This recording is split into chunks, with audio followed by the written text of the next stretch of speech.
الحمد لله رب العالمين وصلى الله وسلم وبارك على نبينا محمد وعلى آله وصحبه أجمعين. أما بعد waxaa laga soo hadlay sidaad maqlayseen muhiimadda ay leedahay wadajirka iyo ijtimaaca iyo sutaga oo Dr. Xasan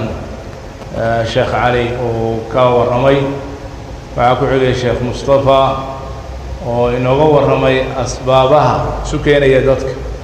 oo ay ka mid tahay luqadda ka mid tahay diinta ka mid tahay dhulka ka mid tahay afka ka mid tahay maslaxadda mushtaraka wuxuu inoo sheegay Sheekh Maxamuud ilaahay subxaanahu wa ta'aala khayr siiyo isaguna waxyaalaha hor istaagi kara ay ka mid tahay jahliga idaa isku jahli iskhilaafayaan aniga waxaa la igu soo aadiyey inaan ka warramo tusaalayaal taariikhda ma dhacdo ummaddu inay inta kala tagtay ay midowday oo danadeeda u midowday oo midnimo yeelatay walaaltinimada wactasimuu bixablillaahi jamiican walaa tafarraqu taasoo ay ka dhalanayso siduu culimmadu sheegeen xoog baa ka dhalanaya waxaa ka dhalanaya guul waxaa ka dhalanaya dad walaaltinimo waxaa ka dhalanaya maslaxo waxyaalahaas oo dhan ilaahay u waajibiyey midnimada ayaa ka dhalanaysa marka tusaalayaashaas inaan wax ka soo qaado waa midda u horreysa ee tusaalaha koowaad horta waa islaamku sidiisa waa midnimo ilaahay la isu wada dhiibay oo dad ilaahay subxaanahu wa tacaala isu wada dhiibay oo ilaahiyadii kale oo dhan ka soo tegay ilaahiyadii kale oo baatilka ahaa kii naftooda hawadooda qabiilkooda danahooda asnaamtooda adduunyadooda shahawaadkooda waxaasoo dhan oo aaliha ah ay samaysteen bay ka soo tageen kaasay ilaahay isu wada dhiibeen waa midoobeen marka kowna waxaa ka ah ummadda islaamka kow nebiga calayhi salaatu wasalaam islaam ku mideeyey ummad caraba ummad farisiyiin ah ummad ruumaan ah ummada kala duwan kulligood waxay noqdeen walaalo halkaa diin bayna ku walaaloobeen oo aan la kala xigin oo aan loo kala sokayn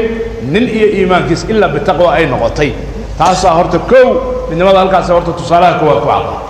sidaasoo kaleeto muslimiinta khilaaf iyo dhibaatooyin soo kala dhex gelaya laakiin mar walba ma ka guulaysan karaan hadday u noqdaan asalkii mar walba way ka guulaysanayeen way dhacday waxaa ugu horreey masalan caamul jamaaca markii hadaayana uu tilmaamay Sheekh Xasan oo muslimiinta 41 hijriyada markii waxyaala khilaafaada ay saxaabada iyo ay dhex mareen iyo muslimiintii oo dagaalo dhex mareen waa heshiiyeen sulxi baa dhacay nabiguna calayhi salaam uu sii sheegay sulxigaasina wuxuu ku yimi isu tanaasulid iyo walaaltinimo iyo ilaalin ilaahay subxaanahu wa tacaala oo amartiisii caamul jamaaca baa dhacday waa isu yimaadeen muslimiinta xoog bay heshay sidaasoo kale taariikhda soo martay waxaan tilmaamayaa dhowr meelood oo yacni tusaalayaal ah oo taariikhda muslimiinta soo maray ayna u tahay tusaale markii ay muslimiintaasu midoobeen waxaa dhacay adduunka inay sidii ilaahay ugu talagalay ay ka hormareen oo ay hoggaamiyeen waxaan soo qaadanayaa dhowr yacni macrako ama dagaallo ama goobood oo taariikhda islaamka caan ku ah oo mid walba ay ahayd marxalo ama waqti waxaa ka horreeyey daciifnimo iyo kala tagsanaan iyo tafaraaruq ayaa ka horreeyey waqtigaasna sababihii markay muslimiintu u noqdeen laga rabay guushaasay gaareen iyo guulo la mid ah waxaa kow ka ah masalan haddaad maqasheen ama taariikhda aad ku aragteen macraka la dhihi jiray mulaad karb waxaana galay nin boqor muslima ahaa oo muslimiinta markaa ku mideeyey oo ku jihaadayey gaalada kaga adkaaday ee la dhihi jiray alf arsalaan oo turki ahaa 463 hijriyada ayay dhacday 463 hadda waxaan ku jirnaa 1439 waa taqriiban 1000 sano oo wax dhiman 970 sano ka hor waay weli taariikhda adduunka oo dhan bay ku jirtaa maarkaas maxaa dhacay waa waqti muslimiintu inta isu tageen midoobeen ilaahay u noqdeen toobad keeneen walaalo noqdeen baa ilaahay guushiisa iyo midnimadiisa waxaa ku xigtaa oo kaleeto taariikhda ka soo qaadanayna macno kaleeto iyana taariikh goob kale faasil oo waxay dhacday 479 waqtigaas kadib taqriiban dhowr iyo 10 sano laakiin xagee ka dhacday middan waxay ka dhacday aasiyada fog bay ka dhacday 466 middan kale waxay ka dhacday andalus iyo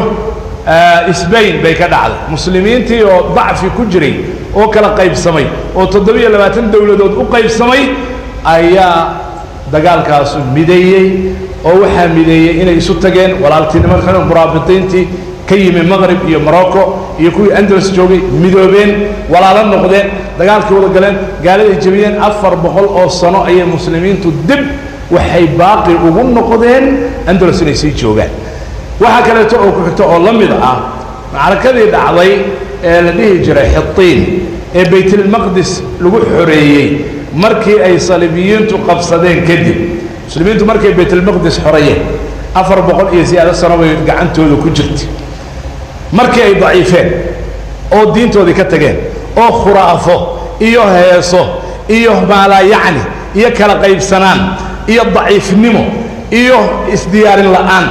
ay noqdeen waa laga qaaday dhulkii iyagana waa lagu tuntay waana la baabiyey dhiigoodina dhulkaa lagu baabiyey waxay soo noolaatay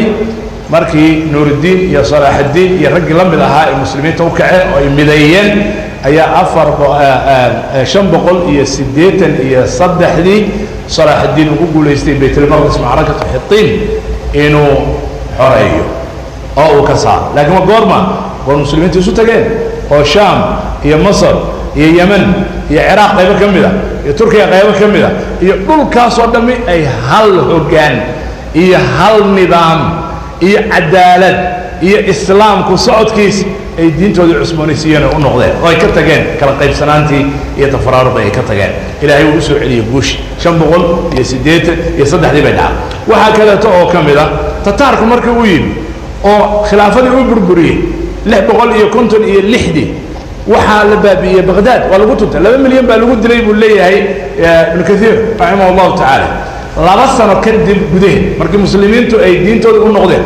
oo Masar qaa'idkii uu ku hogaamiyay midnimo iyo wadajir iyo musaalaxo iyo sulh dhexdooda khilaafaadkooda siyaasiga ay hilmaameen oo isu yimaadeen ilaahay gulbisiye 658 waa 2 sano kadib markii tataarku ugu guuleystay Baghdad 2 sano kadib baa guush ilaahay u bedelay maxaa dhacay iyaga waxay u noqdeen asbaabtii laynoo sheegay ee midnimada iyo wadajirka iyo guusha iyo xoogga ayay u noqdeen taasuna tusaale kale ayay ahayd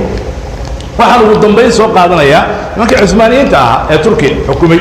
adduunka 600 sano ka talinayay 300 sano waliba waxaan adduunka oo dhan iyagu inay amarkiisa ay bixiyaan hala yaabinina marka aad arkaysaan nimankan inay madax taagayaan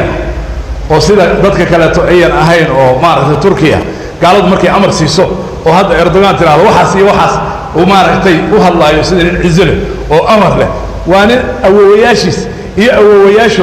awoowayaashoodii kale niman gaalada ah canshuura ka qaadi jireen Yurub looga cayini jirin nin madaxweynaha wadamada soo xiga Turkiga ilaa suldaanku u ogolaado lama magacaabi jirin marka wixii baa ku soo duxaya ma qaadan karo dulliga ma qaadan karo hadal xun ma qaadan karo dullinimo ma qaadan karo qof marka cizo iyo taariikh uu leeyahay marka Maxamed al-Faatix 857 hijriyada ayuu furtay magaalada Qustantiniya la yiraahdo ama Istanbul la yiraahdo 2 sano kadib markuu xukunka hayay wiil yar oo 20 jir buu ah 21 jir idinko kale laakiin maxaa ku jiray cizo iyo sharaf iyo diin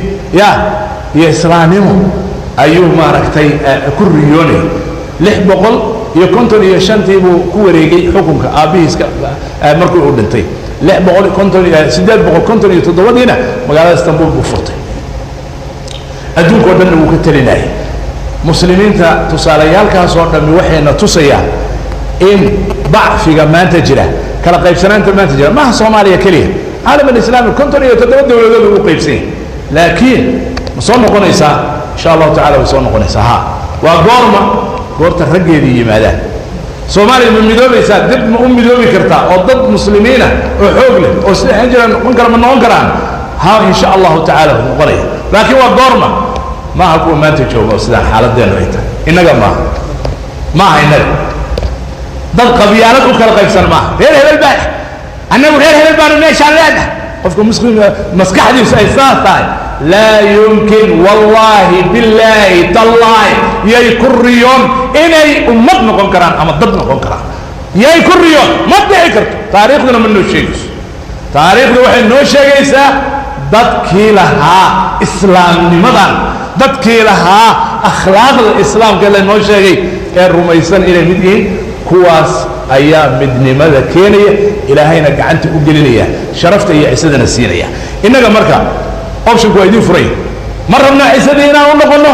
إسلام نمدي ولا تنمدي أنا نقولنا قبيلات هي كلا قيف سنات هي كلا قبناتنا مشاعر صار مرة من عسدنا كجرنا هيك صحيح هيك برع الباب مركا كم بحضان سوق قيبية والله ده سوق قيبية محن كوشة جاي واحد مارتي بمرة رفع بدانا كوفدية إذن كنا كوب بشارة يستدل لنا هنا كوجريسان والله إذن قبسنا وحريريه إن كوج جوا الشري إذن كعاد صدقة السنجرتين أيها إذن تالين آية ساسين نقول ساتر تصال ياش تاريخنا ومرخاتي وأنا معلم أنا وأنت أزم كسوكوية إلهي سبحانه وتعالى خير كان وافجيه ودين تود إلهي سبحانه وتعالى خير لو قلنا الله نقدره صلى الله على نبينا محمد وعلى